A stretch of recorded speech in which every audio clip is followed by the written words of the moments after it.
Have you ever wondered what you would do if everything you believed in turned out to be a lie? What if the system you swore to protect was the very thing causing all the suffering? Today, we re-diving into a world where that question isn't just a what if, it's a brutal reality. We're exploring the electrifying story of Legend by Marie Lu, a book that will make you question everything. Imagine a future America now split into the Republic and the colonies, locked in a never-ending war. Within the Republic, society is starkly divided. If you're born into wealth, you live in luxury, enjoying the best education, healthcare, and opportunities. You're part of the elite. But if you're born in the slums, you struggle for every scrap of food, live in constant fear of disease, and have little hope for a better future. The only way out. The trial, a mandatory test every 10-year-old must take. Score high and you're set for life. Score low and you're sent to the labor camps. Or worse. This is the world of our two protagonists, and they couldn't be more different. First, meet June I. Paris. She's a prodigy, a golden girl of the Republic. Born into an aristocratic family, she is the only person in the entire nation to have ever scored a perfect 1500 on her trial. She's brilliant, athletic, and fiercely loyal to the government that has given her everything. At 15, she's already a military cadet at the top university, being groomed for a high-ranking position in the Republic's leadership. To her, the Republic is a symbol of order and strength, a necessary force to keep the nation safe from its enemies. Now, let's cross the city to the slums and meet Day. He's the Republic's most wanted criminal, a ghost, a legend whispered about on the streets. He's known for his daring acts of defiance against the government's sabotaging military equipment, stealing from the rich, and generally causing chaos for the authorities. But he's not a mindless vandal. Everything he does is to help his family and the people suffering in the poor sectors. To the downtrodden, he's a folk hero, a symbol of hope.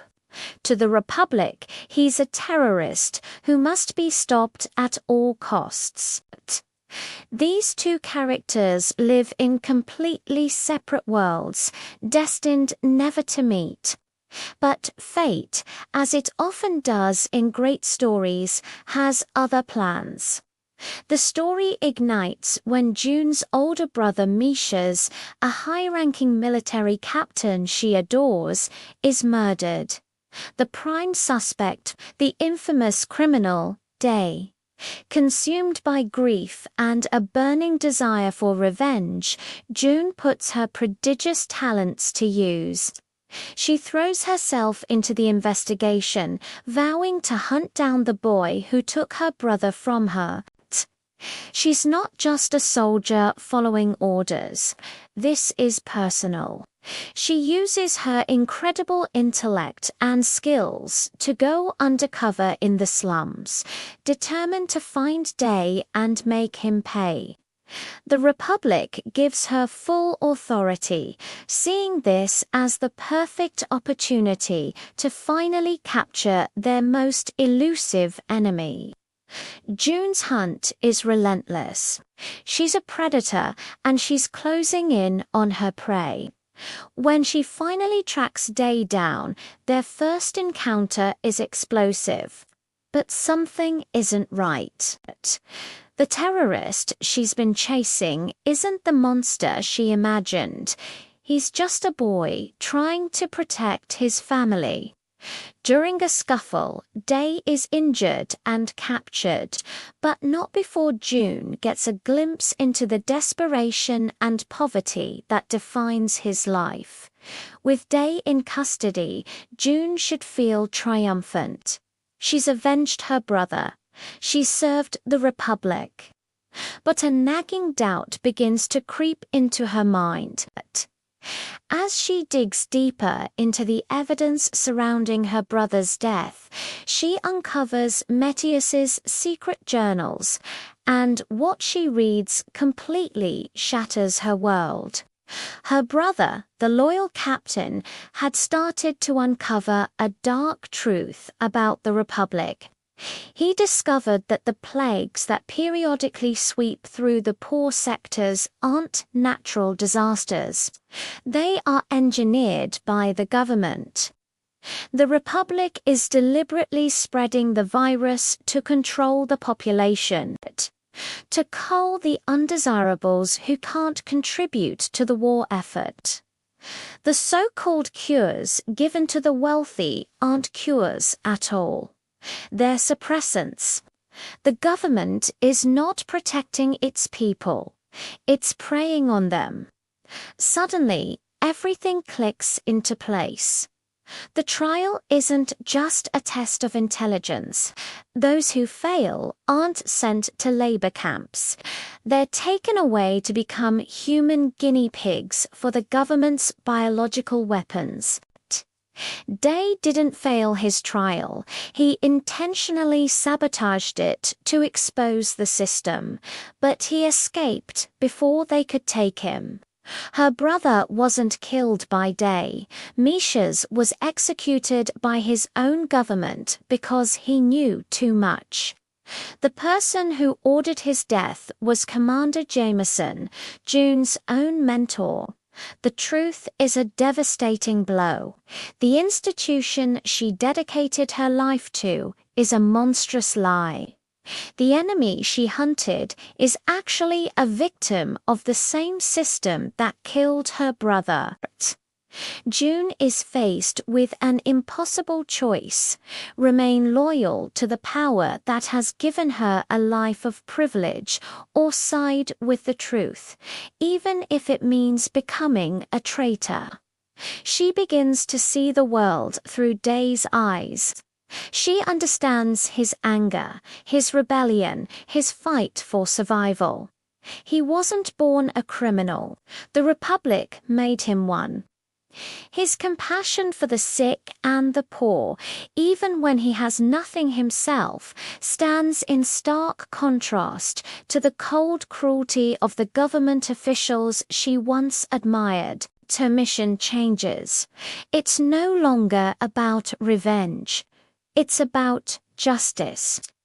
June realizes that true loyalty isn't to a flag or a government, but to the truth and to people. She devises a daring plan to break Day out of a maximum security prison before his scheduled execution. It's a suicide mission, but she knows she has to try. She has to honor her brother's memory by finishing what he started. Together, June, the prodigy of the elite, and Day, the hero of the slums, become an unlikely alliance. They are two sides of the same coin, both betrayed by the system, both fighting for a better world. Their escape is just the beginning. They are now fugitives, hunted by the full might of the Republic, but they carry a powerful weapon, the truth, and they are determined to expose it to the world. The moral of legend is powerful and incredibly relevant. The world only changes when brave people choose truth over comfort and justice over loyalty to a corrupt system. It's a story that shows us that empathy is a revolutionary act. By seeing the world through someone else's eyes, June was able to break free from the indoctrination of her upbringing. Day, despite all the hardship he faced, never lost his compassion. It teaches us that one voice, one act of defiance, can be the spark that ignites a revolution of hope. It's a reminder to question the narratives we are fed, to challenge authority when it's unjust, and to stand up for what is right, even when it feels like you're standing alone, because you might not be alone for long. Legend is more than just a thrilling dystopian adventure.